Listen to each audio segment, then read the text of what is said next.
Perkenalkan, nama saya Tasya Nabila Pramana, NPM 19012010332, kelas Komunikasi Bisnis C012, Fakultas Ekonomi dan Bisnis, Universitas Pembangunan Nasional Veteran Jawa Timur.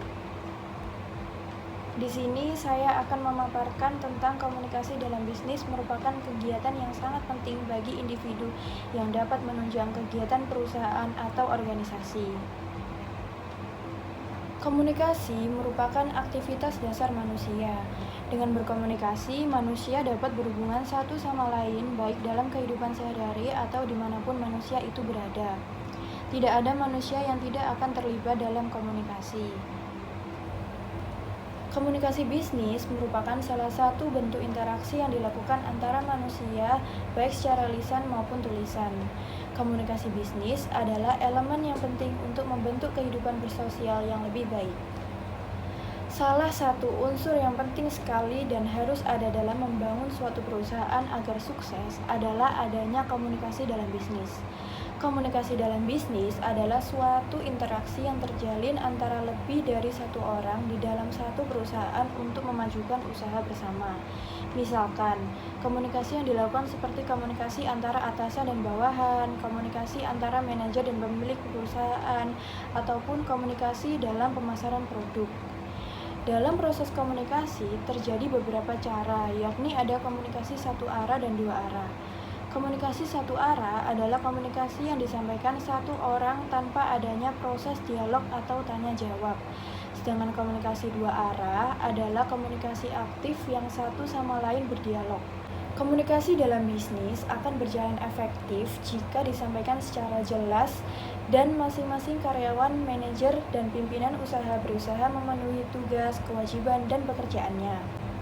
Nah, alasan mengapa kini komunikasi bisnis perkembangannya semakin pesat karena di setiap orang melakukan berbisnis atau bertukar informasi pasti menggunakan komunikasi yang baik agar perusahaan atau organisasi tersebut berjalan dengan lancar. Ada beberapa peran penting komunikasi bisnis dalam perusahaan. Yang pertama, meningkatkan team building. Membangun tim secara efektif didasari dengan bagaimana anggota tim berkomunikasi dan bekerja sama. Dengan mengimplementasikan strategi yang efektif untuk meningkatkan komunikasi, karyawan akan berkontribusi dalam membangun tim yang efektif. Hal ini akan berdampak pada peningkatan moral dan kepuasan pada karyawan. Yang kedua, peningkatan produktivitas. Komunikasi akan mempermudah koordinasi sehingga dengan komunikasi yang efektif, biasanya para karyawan akan menjadi semakin produktif dalam bekerja. Dengan produktivitas yang baik, tentu pada akhirnya akan menguntungkan bagi perusahaan. Yang ketiga, menghargai perbedaan dan toleransi. Dengan beragamnya bahasa serta kebudayaan, tentu dibutuhkan komunikasi dalam dunia kerja yang efektif agar para karyawan bisa saling memahami satu sama lain. Komunikasi yang efektif juga akan membuat karyawan menjadi semakin menghargai perbedaan yang ada, sehingga tercipta suasana kerja yang nyaman. Yang keempat, memudahkan memahami karakter seseorang. Komunikasi juga digunakan untuk memahami karakter seseorang. Dengan memahami karakter seseorang, maka karyawan dapat dengan mudah berkomunikasi secara efektif dan menghindari kesalahpahaman di tempat kerja. Yang kelima, menyelesaikan suatu konflik. Jika suatu perusahaan sedang dilanda konflik, berbagai permasalahan mungkin timbul suatu waktu. Contohnya, konsumen yang komplain atau tak puas dengan produk, karyawan yang menggelapkan uang perusahaan, penjualan yang menurun drastis, karyawan yang mulai banyak resign, dan lain-lain. Semua permasalahan tersebut perlu dikomunikasikan secara bersama atau internal perusahaan. Masing-masing pihak berusaha melakukan tanggung jawabnya dengan penuh kesadaran. Jadi, dalam hal ini, komunikasi dalam bisnis dapat membantu menyelesaikan atau meredakan semua gejolak yang terjadi di perusahaan.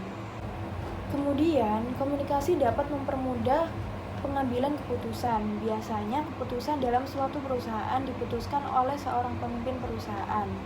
Keputusan tersebut diambil setelah dikomunikasikan terlebih dahulu melalui meeting yang dihadiri oleh para petinggi perusahaan beserta karyawannya. Dalam hal ini, komunikasi dalam dunia kerja yang baik sangat dibutuhkan sebagai bahan pertimbangan yang berupa tanggapan dari peserta meeting atas keputusan-keputusan yang akan diambil. Kemudian yang ketujuh, dapat merealisasikan tujuan dan target perusahaan. Seorang pemimpin dalam sebuah perusahaan diwajibkan mampu berkomunikasi dengan baik pada karyawannya. Begitu pula sebaliknya, demi merealisasikan tujuan.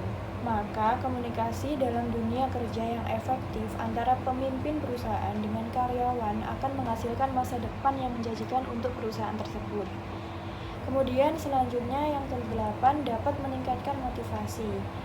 Motivasi merupakan hal yang penting untuk meningkatkan produktivitas dalam pekerja. Motivasi ini juga berkaitan dengan komunikasi. Komunikasi dalam dunia kerja menjadi unsur penting dalam dunia kerja, terutama dapat meningkatkan motivasi seseorang dalam bekerja. Komunikasi yang baik dapat mempengaruhi seseorang menjadi lebih giat dalam bekerja. Begitu pula sebaliknya. Komunikasi yang buruk berdampak pada motivasi seseorang yang berakibat pada konflik perusahaan. Kemudian yang ke-10, komunikasi bisnis dapat mengembangkan inovasi. Fungsi komunikasi dalam perusahaan salah satunya mendorong pola komunikasi yang baik dan terbuka sehingga menstimulus karyawan untuk menyuarakan ide atau gagasannya. Mereka tidak akan takut idenya dicemooh atau tidak didengar. Pihak perusahaan biasanya akan menyediakan ruang diskusi dalam pemerapan ide-ide tersebut yang pada akhirnya akan menumbuhkan banyak inovasi untuk kemajuan perusahaan. Kemudian selanjutnya, komunikasi bisnis dapat menjaga keragaman budaya. Etika komunikasi di tempat kerja yang baik dan benar akan dapat menjaga situasi keberagaman di kantor. Tentu dengan perbedaan ras, suku, agama bangsa, hingga jenis kelamin menyebabkan cara komunikasi setiap karyawan berbeda-beda. Tetapi dengan etika komunikasi yang baik dan menjunjung tinggi rasa hormat, tentu setiap perbedaan dapat diatasi. Karyawan dapat menghindari berbagai macam konflik yang mungkin muncul di tengah lingkungan kerja. Nah, jadi penjelasan dari saya dapat disimpulkan bahwa komunikasi bisnis dalam perusahaan bukanlah hal yang sepele.